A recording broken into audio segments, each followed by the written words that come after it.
کی جو آیت کریمہ چل رہی تھی وہ یہ کہ اللہ تبارک و تعالیٰ نے بنی اسرائیل یعنی یعقوب علیہ السلام کی اولاد سے خطاب فرمایا کہ اس قرآن پر ایمان لاؤ جو میں نے اتارا ہے۔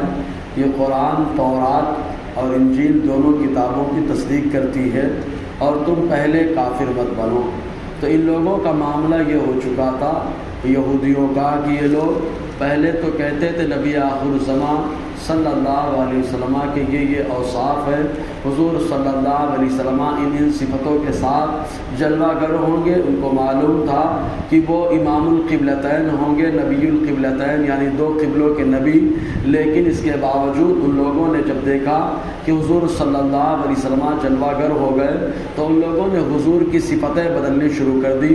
خود علامہ اسماعیل حقی علیہ رحمۃ اللہ نے روح البیان کے اندر لکھا، فرماتے ہیں جو ان کا بڑا سردار تھا، دولت مند تھا، جس کا نام کعب بن اشرف تھا، چنانچہ یہ ایک بار جو ان کے راہب تھے، پادری تھے، ان کے پاس آیا اور آ کر کے کہنے لگا تم لوگوں کو معلوم ہے نبی آخر الزمان ہمارے گھرانے سے نہیں آئے، بنی اسرائیل سے نہیں آئے، لہٰذا ان کے اوصاف کو بدلنے کی ضرورت ہے، ورنہ لوگ دیکھیں گے تو ان پر ایمان لائیں گے، ہم لوگوں کی سرداری ختم ہو جائے گی۔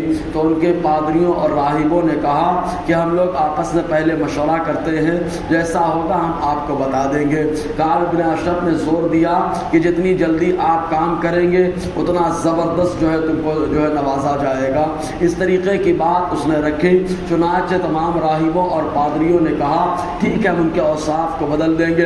حضور صلی اللہ علیہ وسلم کی تمام صفتوں کو بدلنا شروع کر دیا اور اوصاف کو یہ جو ان کے بڑے پادری اور عالم تھے ان لوگوں نے بدلا اور خرچ کرنے والے ان کے دولت مند تھے۔ اس طریقے سے ان لوگوں نے تورات کو ہی بدل ڈالا اور نصرانیوں نے انجیل کو بدل ڈالا۔ گئے تھے حضور کے اوصاف کو بدلنے کے لیے لیکن آسمانی کتاب کو بدل ڈالا، چنانچہ جس کی وجہ سے اللہ تبارک و تعالیٰ نے بنی اسرائیل کے اوپر جو یہود و نصارہ ہوئے ان کے اوپر لعنت اور غضب کو نازل فرما دیا۔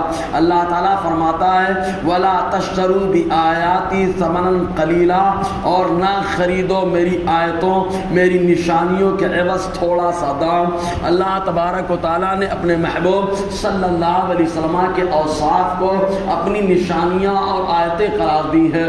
حضور کی ایک ایک خوبی یہ اللہ تبارک و تعالیٰ کی قدرت کی نشانی ہے۔ مثال کہی جاتی ہے کہ اگر آدمی کاریگر ہے، ٹیلر ہے، تو اس کے کپڑے کی تعریف ہو تو ٹیلر خوش ہو جاتا ہے۔ کارپینٹر ہو اگر اس کے بنائی ہوئی کرسی کی تعریف ہو تو وہ خوش ہو جاتا ہے، کیوں؟ کیونکہ اس نے بنایا ہے تو اس کی بنائی ہوئی چیز کی تعریف ہو رہی ہے۔ اللہ تبارک و تعالیٰ نے اپنے محبوب صلی اللہ علیہ وسلم کو ہر خوبیوں سے سوارا ہے، بنایا ہے۔ اس لیے حضور کی خوبی یہ اللہ تبارک و تعالیٰ کی کاریگری کی عظیم نشانی ہے۔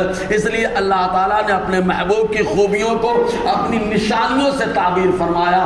اللہ تعالیٰ فرماتا ہے میری نشانیوں کے عوض تھوڑا دام مت لو، کیونکہ جو تم کو دنیا کی دولت ملے گی وہ تھوڑی ملے گی، کیونکہ آخرت کے لیے کوئی معاملہ نہیں ہوگا اس کا، اور دنیا کا جو بھی سامان ہے متاع دنیا قلیل، دنیا کا برتنا تھوڑا ہی ہے۔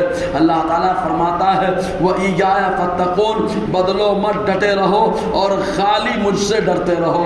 یہی وجہ کہ عبداللہ ابن سلام رضی اللہ تعالی عنہ جو خود عالم اور ان کے والد بھی عالم اور یہودی ان کو بہت مانتے تھے، جب حضور صلی اللہ علیہ وسلم مدینہ طیبہ جلوہ گر ہوئے تو انہوں نے آ کر کے آقا علیہ السلام سے 3 سوال کیے۔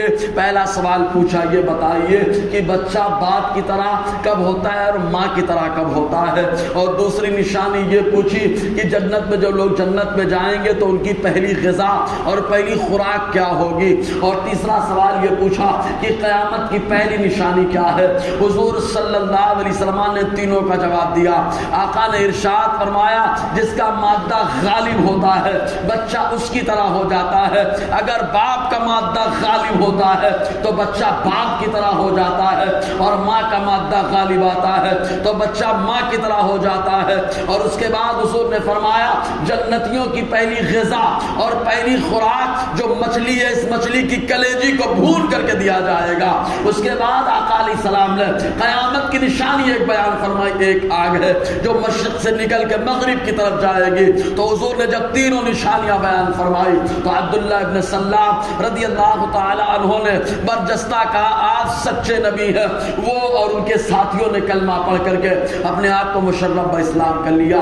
چنانچہ وہ حضور سے بات ہی کر رہے تھے, اسی دوران بڑے بڑے یہودی آقا علیہ السلام کی بارگاہ میں آئے. تو عبداللہ ابن سلام رضی اللہ تعالیٰ عنہ نے حضور کی بارگاہ میں ان کی آواز سن کر کے عریضہ پیش کیا کہ میں پیچھے چھپ جاتا ہوں, جب یہ لوگ آئیں تو آپ ان سے میرے تعلق سے پوچھیں تاکہ یہ جب میرے بارے میں اچھائی کی باتیں پیش کر دے میں ان کے سامنے کلمہ پڑھ لوں تاکہ ان کو معلوم ہو جائے میں کلمہ پڑھ کے مشرف اسلام ہو چکا. چنانچہ وہ چھپ گئے. جب آئے یہودی تو آقا علیہ السلام نے ان سے پوچھا یہ بتاؤ عبداللہ ابن سلام کا معاملہ تمہارے درمیان کیسا ہے؟ تو ان لوگوں نے کہا عبداللہ ابن سلام بہت بڑے عالم ہیں, ان کے والد بھی عالم ہے اور بہت غضب کا معاملہ ہے ان کا, ہمارے درمیان خیر ہی خیر کا معاملہ ہے. جب وہ خود تعریف کرنے لگے عبداللہ ابن سلام نکلے اور زور زور سے کلمہ شہادت پڑھنے لگے. جب کلمہ شہادت پڑھنے لگے تو یہودیوں کو ٹینشن ہو گیا.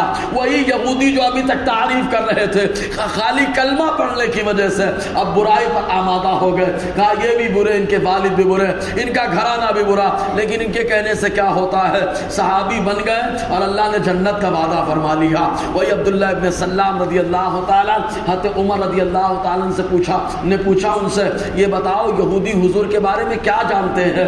تو کہا قرآن میں اللہ تعالیٰ فرماتا ہے یعرفونہ کما یعرفون ابناءہم, کہ یہ لوگ یہودی حضور کو ایسے جانتے ہیں جیسے باپ اپنے بیٹے کو جانتا ہے.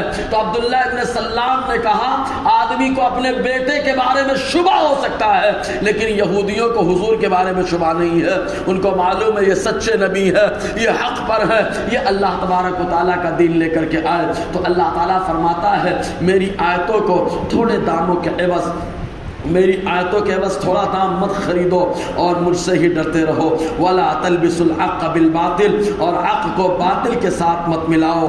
جو حضور کی صفتیں ہیں یہ حقانیت کی نشانی ہے, اور بدل کے تم غلط اوصاف بیان کرو گے یہ باطل ہے.